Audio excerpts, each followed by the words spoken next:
Bonjour à tous, nous parlons d'emploi dans le numérique et en particulier dans les startups au Club Emploi Cadre Emploi et Le Figaro aujourd'hui. Alors la France est-elle vraiment prête à encourager la création d'emplois dans le numérique? Faut-il croire Michel Sapin quand il jure s'appuyer sur ce secteur pour aider à inverser la courbe du chômage? Est-ce qu'on va réussir en France à satisfaire les entrepreneurs du numérique qui veulent recruter et grandir jusqu'à devenir des champions internationaux? Eh bien nous en parlons aujourd'hui avec Marie Eklund, coprésidente de France Digital.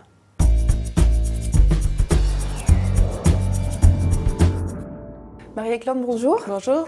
Alors, juste un mot sur France Digital. Est-ce que vous pouvez nous rappeler, créé en 2012, combien de membres à ce jour?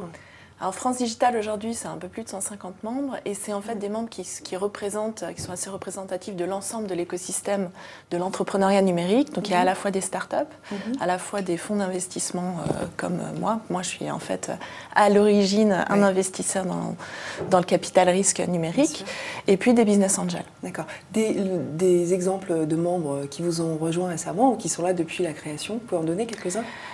Oui, bien sûr. Alors, dans les membres fondateurs, on a des startups comme Criteo, comme Dailymotion, comme Blablacar. Et puis, dans les fonds d'investissement, il y a des gens comme Partech, comme Isaïe, comme nous et Laïa.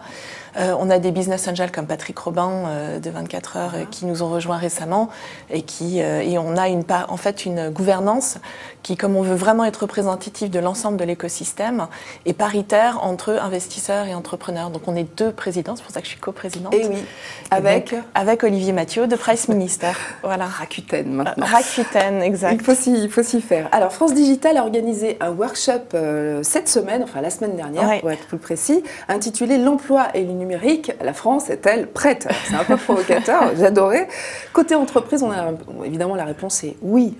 Ils sont prêts à recruter, ils ont besoin d'embaucher. Alors vous évaluez à combien le nombre d'emplois que pourraient créer ou que créent déjà les startups de votre écosystème?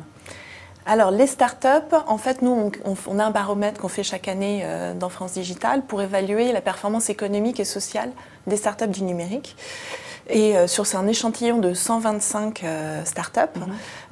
On avait une croissance de l'emploi de 25% en annuel. Donc, en moyenne, chaque startup employait 25% de plus d'employés d'une année sur l'autre. Ce qui faisait un total, donc l'année dernière, sur ces 125 startups, on créait à peu près 1500 emplois. Si on voit bien que c'est juste un échantillon, si on se dit que... Si on extrapole... Voilà, on extrapole. Je sais que les chiffres de la ville de Paris, c'est qu'il y a 1800 startups, à peu près 2000 startups, rien que sur la région parisienne et Paris. Donc si on extrapole à la France entière, on peut se dire qu'on arrive à des chiffres comme 20 000, 30 000 emplois. Ouais, d'où l'intérêt du ministre pour ce secteur, pour inverser... Sachant que là, on parle des startups du numérique, mais pour moi, l'économie numérique, ce n'est pas uniquement l'entrepreneuriat numérique, c'est vraiment une transformation complète de l'économie, qu'il faut aller beaucoup plus loin que ce que peuvent faire les startups du numérique. Bien sûr. Alors justement, si on parle donc des entreprises du numérique en général, plus globalement, qu'est-ce qui freine la création d'emplois aujourd'hui chez elles? Je pense qu'il y a deux choses. La première, c'est qu'on ne forme pas assez au métier du numérique. C'est-à-dire que nous, nos startups n'arrivent pas à recruter. Ça, on l'a bien vu lors de la conférence. Et donc, il n'y a pas assez de développeurs qui sont formés, mais il n'y a pas aussi d'autres types de métiers, parce que le numérique n'emploie pas que des développeurs. Donc, tout ce qui est marketing en ligne, tout ce qui est design, tout ce qui est juste d'avoir une littératie numérique et une culture un petit peu entrepreneuriale, puisque les startups, finalement, c'est monter un projet commun. On a des profils qui sont assez polyvalents et la plupart du temps, ce sont les startups elles-mêmes qui forment leurs collaborateurs. Donc ça, c'est le premier problème. On ne forme pas assez au numérique. On ne forme pas assez. Alors, est-ce qu'il y a d'autres problèmes, peut-être plus... Oui, moi je pense qu'il y a aussi, mais alors là, c'est plutôt du côté de l'offre, un certain nombre d'entreprises qui n'ont pas encore compris qu'elles n'avaient pas le choix que de se digitaliser et qui, du coup, ne se disent même pas qu'elles doivent embaucher dans ces secteurs-là et former dans ces secteurs-là. Et c'est pour moi un problème. Alors, dans son discours de clôture lors du workshop, Michel Sapin m'a semblé ambigu sur sa vision du numérique.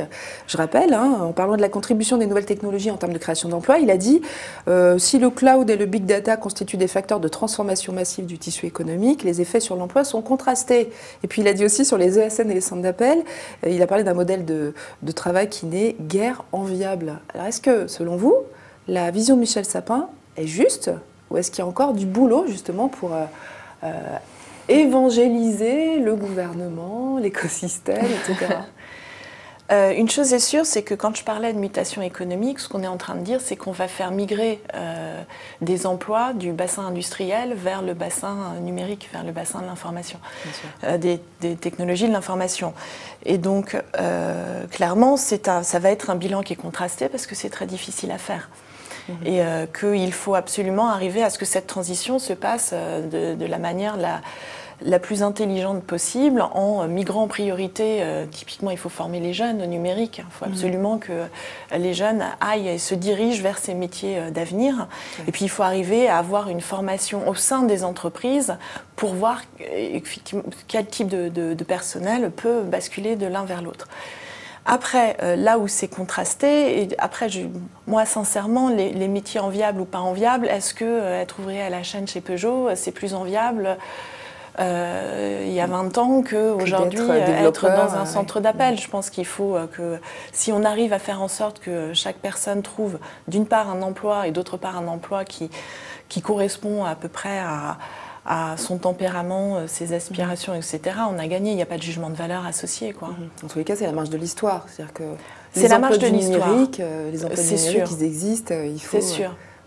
Mais quand on voit les entreprises qui n'ont pas pris le virage, on voit les exemples de la Redoute, on voit Virgin, il faut absolument qu'on prenne ce virage-là et qu'on anticipe, qu'on se dise mais c'est quoi et finalement... Et que les subventions d'État, s'il y en a, aillent aussi au secteur de la nouvelle économie. Oui, et surtout qu'elles aident les anciennes à se transformer aussi, quoi. Alors, un point sur les recrutements, en particulier dans les startups. L'un des intervenants rappelait que les startups souffrent d'un handicap par rapport aux grosses entreprises classiques. Quand elles veulent recruter des profils numériques, elles ne savent pas vraiment se présenter en tant qu'employeurs.